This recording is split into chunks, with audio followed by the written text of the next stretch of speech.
अब सभी लोग पहले इसका स्क्रीनशॉट ले लें। आज हम लोग संस्कृत में प्रत्यय, चूँकि प्रत्यय सीटेट में भी आते हैं, वो पढ़ने जा रहे हैं।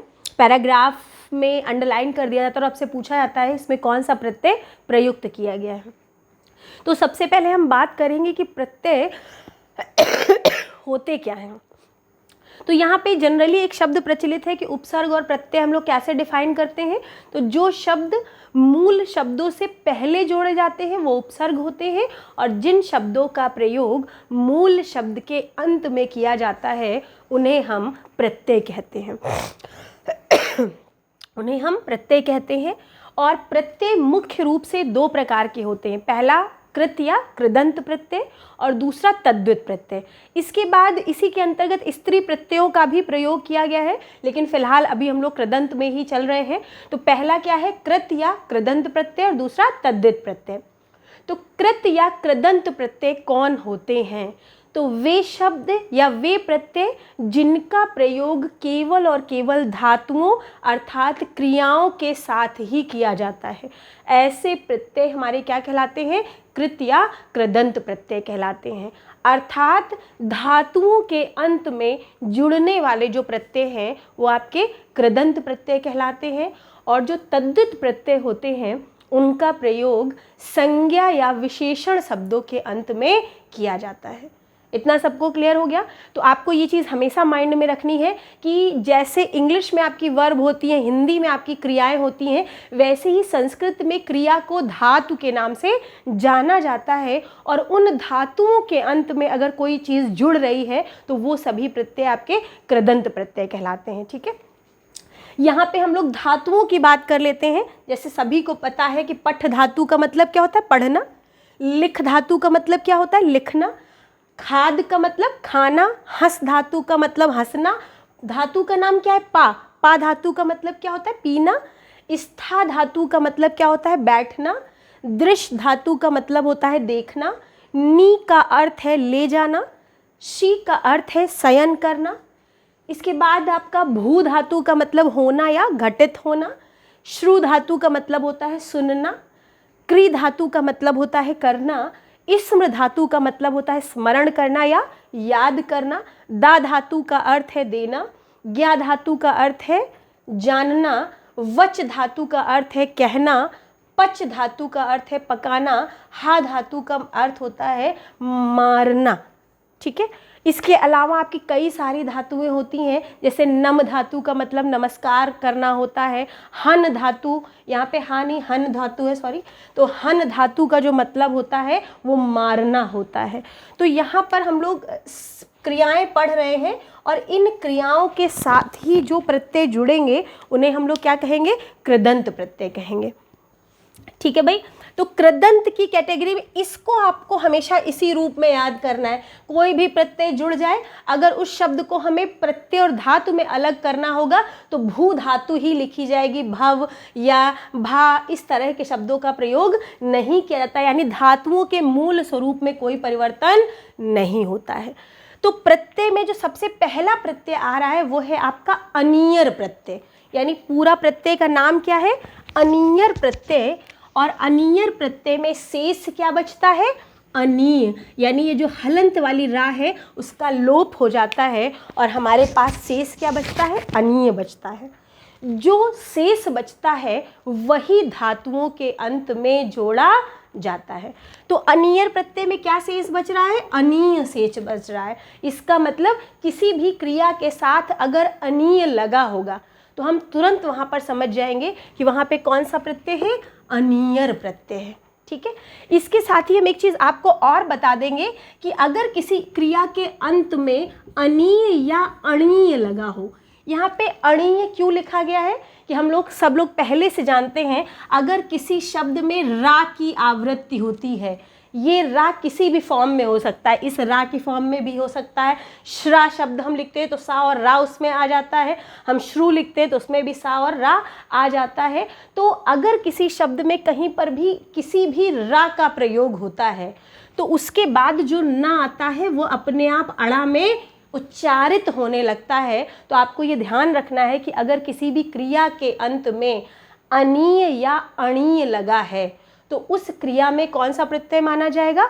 अनीयर प्रत्यय माना जाएगा। जैसे देखिए भवनीय अनीय निकल रहा है, श्रवणीय अणीय निकल रहा है, नयनीय, पठनीय, लेखनीय, स्मरणीय, करणीय। तो इन सभी शब्दों में या इन सभी क्रियाओं में कौन सा प्रत्यय लगा है? अनीयर प्रत्यय लगा हुआ है।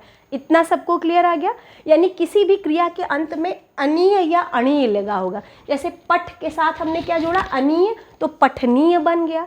लेकिन जब हम लोग जहाँ पर रा की आवृत्ति होती है, जैसे श्रवणीय, तो श्रा में सा और रा दोनों आ रहा है, तो आपने देखा हमने अनीय न जोड़ करके क्या जोड़ा है? अणीय।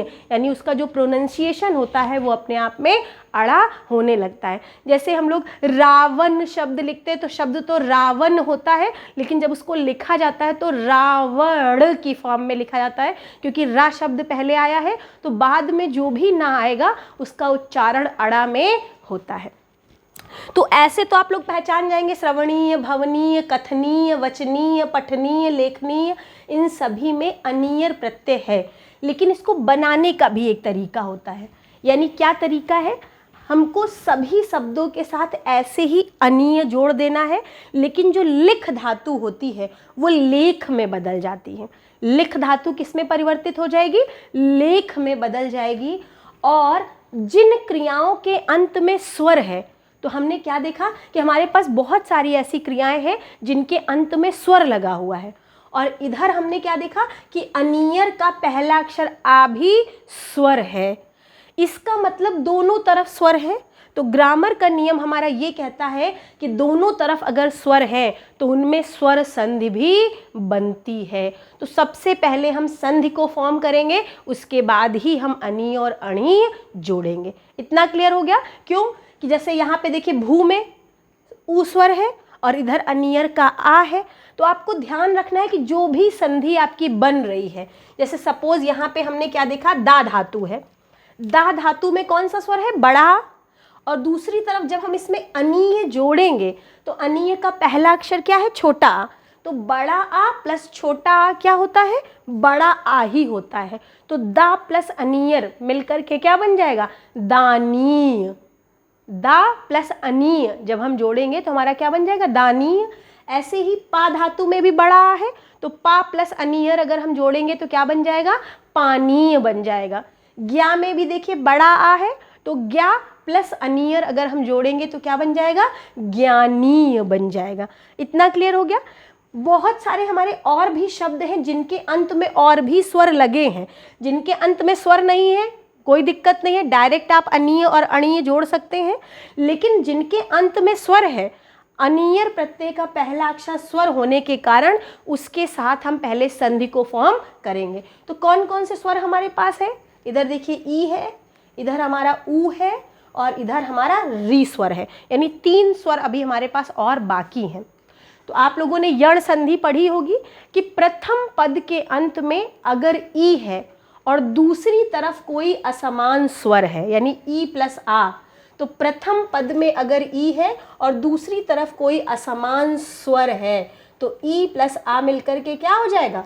या हो जाएगा। ठीक है? प्रथम पद के अंत में अगर ऊ स्वर है तो ऊ का मतलब छोटा ऊ बड़ा ऊ दोनों होता है, और दूसरी तरफ असमान स्वर है तो ऊ किस में बदल जाएगा? वा में। ठीक है? और प्रथम पद में अगर री स्वर है और दूसरी तरफ आपका कोई असमान स्वर है तो री हमारा किस में कन्वर्ट हो जाएगा? रा में। यण संधि सबको पता है, प्रथम पद में ई हो और दूसरी तरफ असमान स्वर हो तो ई को या, ऊ को वा और री को रा में बदल दिया जाता है। तो जैसे ही हम बनाना शुरू करेंगे, यहाँ पे क्या लिखा हुआ है? क्री प्लस अनीयर। अनीयर में शेष क्या बच रहा है? अनीय शेष बच रहा है। और क्री में री स्वर है और दूसरी तरफ असमान स्वर है, तो ये हमारा जो री है किस में बदल जाएगा? रा में बदल जाएगा। तो हमारे पास ऑप्शन में क्या बचा? कर। अब चूंकि रा की आवृत्ति पहले हो रही है तो ना हमारा किस में बदल जाएगा? अड़ा में। तो शब्द करणीय नहीं बनेगा, क्या बनेगा? करणीय। क्री प्लस अनीयर मिलकर के क्या बन जाएगा? करणीय। इसी का दूसरा शब्द देख लीजिए, इस्म में भी री है, दूसरी तरफ अनीयर का आ है, तो री हमारा किस में बदल जाएगा, रा में। तो हमारा शब्द क्या बन गया, स्मर प्लस अनीय, क्या बन जाएगा, स्मरणीय। यहाँ पे ये करणीय बनेगा और यहाँ पे ये क्या बन जाएगा, स्मरणीय बन जाएगा। ठीक है। अब यहाँ पे भू में देखिए प्रथम पद में ऊ है और दूसरी तरफ अनियर का आ यानी असमान स्वर है, तो ऊ हमारा किस में कन्वर्ट हो जाएगा, वा में कन्वर्ट हो जाएगा। तो भव प्लस अनीय जोड़ दीजिए, क्या बन जाएगा, भवनीय। श्रु ऊ भी हमारा वा में कन्वर्ट हो जाएगा, तो श्रव प्लस अनियर क्या बनेगा, श्रवणीय, क्योंकि सा में रा की आवृत्ति हो रही है, तो हमारा शब्द क्या बन जाएगा, श्रवणीय। श्रु प्लस अनियर श्रवणीय, भू प्लस अनियर भवनीय, क्री प्लस अनियर करणीय, स्म प्लस अनियर स्मरणीय। यहाँ पे हमारा देखिए ई स्वर है, प्रथम पद में ई हो और दूसरी तरफ असमान स्वर हो, तो ई हमारा किस में कन्वर्ट हो जाएगा, या में। तो इसका मतलब जो शी है वो ई इसका किस में कन्वर्ट हो जाएगा, या में। तो शय प्लस अनीय क्या बनेगा, शयनीय। ठीक है। अगर नी धातु भी इसी में जुड़ी होती तो ये भी या में कन्वर्ट हो जाता, तो हमारा शब्द क्या बन जाता, नयनीय। नी प्लस अनियर नयनीय। इसके बाद ये दानीय बन जाएगा, ये पठनीय, इसमें कोई स्वर नहीं है तो डायरेक्ट पठनीय बन जाएगा। ये हमारा लेखनीय बन जाएगा, यानी लिख धातु किस में बदल जाती है, लेख में, तो ये हमारा क्या बन जाएगा, लेखनीय बन जाएगा। सभी को क्लियर है। केवल दो नियम, अगर किसी क्रिया के अंत में अनीय या अणीय लगा हो तो उसमें अनीयर प्रत्यय होता है। अणीय शब्द हम इसलिए प्रयोग करते हैं कि अगर कोई भी शब्द उसमें रा की आवृत्ति हो रही है तो ना का जो प्रोनाउंसिएशन होता है वो अपने आप अड़ा में कन्वर्ट हो जाता है, तो अनी और अणी हमको दोनों ही क्रियाओं के अंत में प्राप्त होते हैं। दूसरा नियम आपको क्या करना है, याद रखना है कि चूंकि अनियर का आ भी स्वर है, तो अगर किसी क्रिया के अंत में भी स्वर है तो सबसे पहले हम क्या बनाएंगे, संधि बनाएंगे। संधि हम कैसे बनाएंगे, अगर आ प्लस आ है तो बड़ा आ हो जाएगा, प्रथम पद में ई है और दूसरी तरफ अनियर यानी असमान स्वर अनियर का आ है, तो ई प्लस आ बराबर या, ऊ प्लस आ बराबर वा और री प्लस आ बराबर रा हो जाता है। यानी ई स्वर हमारा या में कन्वर्ट हो जाएगा, ऊ स्वर हमारा वा में कन्वर्ट हो जाएगा और री स्वर हमारा रा में कन्वर्ट हो जाएगा। इतना सबको क्लियर हो गया। तो अब सीधे सीधे हम लोग बना लेंगे, तो क्या बनेगा, करणीय, भवनीय, श्रवणीय, शयनीय, दानीय, पठनीय, स्मरणीय, ज्ञानीय और लेखनीय। इतना सभी को क्लियर हो गया। तो यहाँ पे ये क्या है, आपका अनियर प्रत्यय है। ठीक है। अब इस तरह से भी आपसे पूछा जाएगा और इस तरह से भी पूछा जा सकता है। ऐसे शब्द लिखा होगा बेटा, श्रवणीय में धातु और प्रत्यय बताइए। तो जैसे ही आपने श्रवणीय अणीय देखा तो तुरंत आपका माइंड स्ट्राइक कर गया, इसमें कौन सा प्रत्यय है, अनियर प्रत्यय है। अब बात आती है धातु की, तो धातु ये आपके पास स्रव नहीं होगी। मूल स्वरूप क्या है धातु का, श्रु, और दूसरी तरफ असमान स्वर होने के कारण ऊ हमारा वा में कन्वर्ट हो गया था। तो अगर आपसे पूछा जाएगा कि श्रवणीय में धातु और प्रत्यय बताइए, तो आप कैसे बताएंगे, श्रु प्लस अनियर। ठीक। या फिर ऐसे भी पूछ लेंगे कि श्रु प्लस अनियर मिलकर बनेगा, तो क्या मिलकर बनेगा, श्रवणीय बनेगा। इतना क्लियर हो गया सभी को, अनियर प्रत्यय। अब इसके बाद हम लोग दूसरे प्रत्यय पे, आज हम लोग दो प्रत्यय पढ़ेंगे। दूसरे प्रत्यय पर आते हैं जिसका नाम है लुट प्रत्यय। इसको इसी के साथ इसीलिए कनेक्ट किया गया है क्योंकि दोनों के नियम जो है वो सेम है। लुट प्रत्यय नाम से क्या है, लुट है, इसमें शेष क्या बचता है, यू। लेकिन हम क्रियाओं के साथ यू को नहीं जोड़ते हैं, बल्कि यू के स्थान पर क्या जोड़ा जाता है, अनम जोड़ा जाता है। यानी शेष तो हमारा यू बच रहा है, लेकिन क्रियाओं के अंत में यू ना जुड़ करके क्या जुड़ता है, अनम। अब यहाँ पे भी देखिए ना की आवृत्ति हो रही है, तो अगर किसी क्रिया के अंत में अनम या अणम लगा हो, किसी भी धातु के अंत में अगर अनम या अणम लगा होता है तो उसमें कौन सा प्रत्यय माना जाएगा, लुट प्रत्यय। बहुत इंपॉर्टेंट है, कई बार पूछा गया है। तो उसमें कौन सा प्रत्यय होता है, लुट प्रत्यय होता है। ठीक है। अब चूंकि अनम का आ भी यानी पहला अक्षर क्या है, स्वर है, इसका मतलब जो नियम हमारे अनियर प्रत्यय में चल रहे थे वही सेम नियम हमारे लुट प्रत्यय में भी चलेंगे। यानी अगर कहीं पर शब्द में रा की आवृत्ति हो जाती है पहले तो हम अनम नहीं जोड़ेंगे, क्या जोड़ेंगे? अणम जोड़ेंगे। और अगर रा की आवृत्ति नहीं होती है तो क्या जुड़ेगा? अनम जुड़ेगा।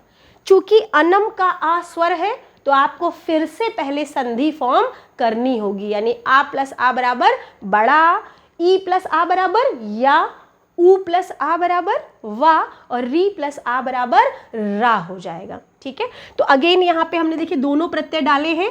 तो यहाँ पे क्री प्लस ल्युट अगर आपसे पूछ लिया जाए तो यहाँ पे री स्वर है, किसमें कन्वर्ट हो जाएगा? रा में। बचा क्या हमारे पास? कर। अब बताइए कर में अनम जोड़ेंगे कि अणम जोड़ेंगे? रा की आवृत्ति हुई है तो क्या जुड़ेगा? अणम जुड़ेगा। तो क्री प्लस ल्युट क्या बनेगा? करणम। क्री प्लस ल्युट करणम। भू प्लस ल्युट भवनम। ठीक है, ऊ हमारा वा में कन्वर्ट हो गया और चूंकि यहाँ पे रा की आवृत्ति है नहीं तो अनम जुड़ जाएगा, तो भू ऊ प्लस ल्युट क्या बन जाएगा? भवनम। श्रु प्लस ल्युट श्रवणम। श्रु प्लस ल्युट श्रवणम। शी प्लस ल्युट ई हमारा किस में बदल जाएगा? या में, तो शयनम। दा प्लस ल्युट दानम। बड़ा प्लस छोटा बड़ा। ज्ञा प्लस ल्युट ज्ञानम। पठ प्लस ल्युट पठनम। स्म प्लस ल्युट स्मरणम। यानी री हमारा रा में बदल गया और अणम हमारा जुड़ेगा तो स्मरणम।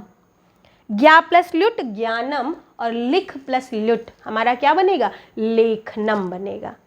तो आई होप आपको प्रत्यय, कृदंत प्रत्यय के दो प्रत्यय यानी अनियर प्रत्यय और लुट प्रत्यय समझ में आ गए होंगे। क्लियर हो गया? चलिए ठीक है, ओके, बाय बाय।